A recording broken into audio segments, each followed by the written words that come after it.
Isang mapagpalang araw sa ating lahat. Ako ang inyong lingkod, Elijah Paul John Valdez, at welcome sa ating daily devotions. Ang ating verse for the day nasa ikalawang Korinto, chapter 5, verse 8.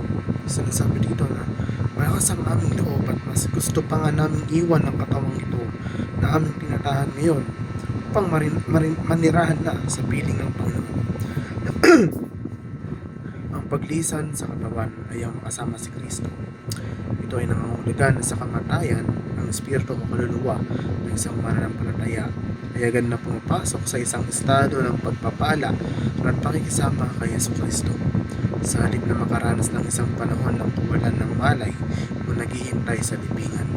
Ang konseptong ito ay na madalas na hinango mula sa Pilipos at ikalawang Korinto. Ito ay nag-aalok ng kaaliwan at pag-asa ng Diyos sa walang hanggan.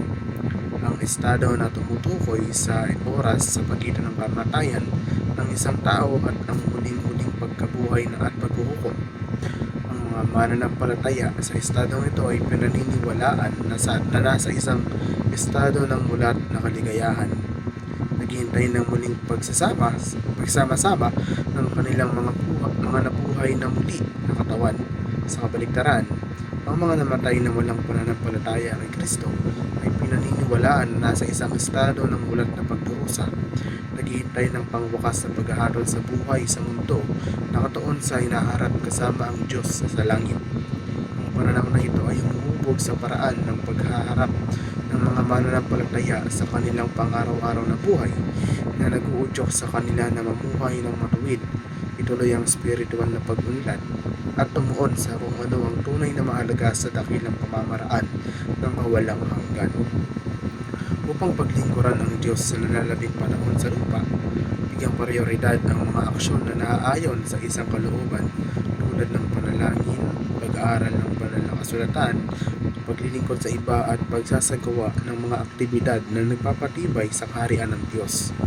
Kabilang dito ang pagkilala sa halaga ng oras at paggawa ng sinasadyang mga pagpili para parangalan ng Diyos sa lahat ng aspeto ng buhay. Ang pakikipag-ugnayan sa mga miyembro ng pamilya at mga kaibigan ay kinabibilangan ng pagsisimula ng komunikasyon at pagpapatibay ng mga relasyon. Magagawa ito sa pamamagitan ng iba't ibang paraan. Depende sa sitwasyon at kung ano ang pinakakomportable sa magkabilang partido. Sa itong paraan, upang manatiling konektado, mag-alok ng suporta at mental at emosyonal na kagalingan, pagharap sa kamatayan ng may lakas ng loob at pananabik ay isang pagbabago sa pananaw na maaaring magbago kung paano nila nilapitan ang hindi maiwasang katapusan ng buhay.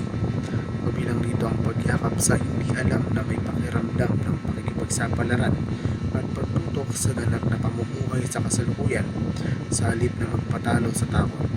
Binibigyan diin ng diskarting ito ang kahalagahan ng pagpapahalaga sa buhay, paggawa ng makabuluhang mga pagpili at paghaharap ng kapayapaan sa natural cycle ng pag-iral. Ang inyong lingkod, Elijah Paul John Valdez, at dito na nagkatapos sa aking daily devotions.